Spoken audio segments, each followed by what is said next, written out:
பாடலாசிரியர் சிநேகனின் தந்தை சிவசங்கு வயது மூப்பு காரணமாக இன்று அதிகாலை உயிரிழந்தார். அவருக்கு வயது 102.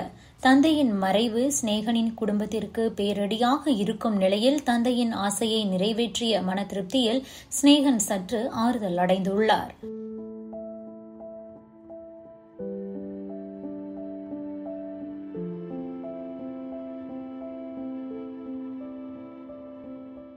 தமிழ் சினிமாவில் தவிர்க்க முடியாத பாடலாசிரியராக இருக்கிறார் சிநேகன். இவர் தஞ்சாவூர் மாவட்டம் செங்கிப்பட்டி அருகே உள்ள புதுக்காரியப்பட்டி என்கின்ற கிராமத்தில் ஜூன் 23 தேதி 1978 பிறந்தார். விவசாய குடும்பத்தைச் சேர்ந்த சிநேகனுக்கு 6 அண்ணன்களும் 1 அக்காலும் உள்ளனர். சிறுவயது முதலே கவிதை எழுதுவதில் ஆர்வம் கொண்ட சிநேகன் கவிஞர் வைரமுத்துவிடம் உதவியாளராக பணியாற்றினார். இதனையடுத்து ராம்கி ஸ்வாதி நடித்த புத்தம்புது பூவே என்ற திரைப்படத்தின் மூலமாக பாடலாசிரியராக அறிமுகமானார். அந்த படத்திற்கு பிறகு 3 ஆண்டுகள் சிநேகனுக்கு எந்த பட வாய்ப்பும் அமையவில்லை. 3 ஆண்டுகளுக்கு பின்பு பாண்டவர் பூமி திரைப்படத்திற்கு பாடல் எழுதினார். அந்த படம் அவருக்கு ஒரு திருப்பு முனையாக அமைந்தது. அந்த திரைப்படத்தில் வரும் தோழா தோழா பாடல் மிகப்பெரிய அளவில் வெற்றி பெற்றது. அந்த திரைப்படத்தை தொடர்ந்து பல திரைப்படங்களுக்கும் கிட்டத்தட்ட 2500க்கும் மேற்பட்ட பாடல்களை எழுதியிருக்கிறார்.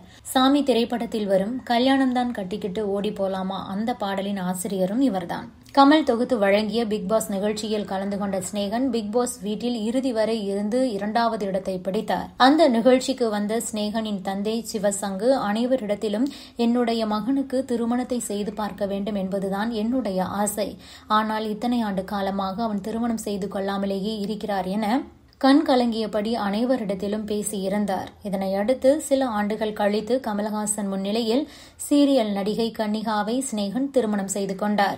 அப்போது சிநேகனின் தந்தை சிவசங்கு திருமணத்தை நடத்தி கொடுத்த கமலுக்கு கண்ணீர் மல்க நன்றி தெரிவித்தார். கடந்த ஜனவரி மாதம் சிநேகன் கன்னிகா தம்பதிகளுக்கு இரட்டை பெண் குழந்தை பிறந்தது. தனது குழந்தைகளுக்கு சிநேகன் காதல் கவிதை என அழகான தமிழ் பெயரை வைத்தார். இந்த நிலையில்தான் சிநேகனின் தந்தை சிவசங்கு இன்று அதிகாலை 4:30 மணி அளவில் வயது மூப்பு காரணமாக உயிரிழந்தார்.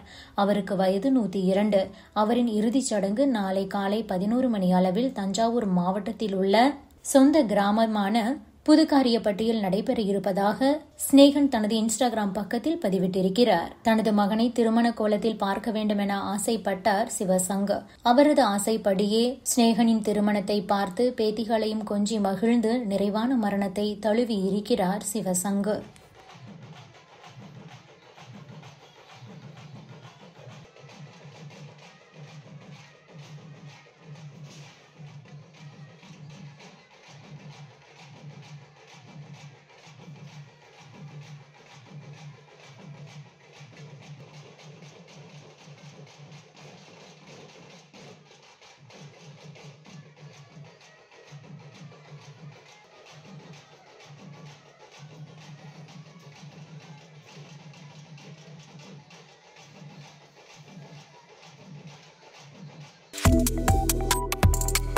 Subscribe to One India and never miss an update.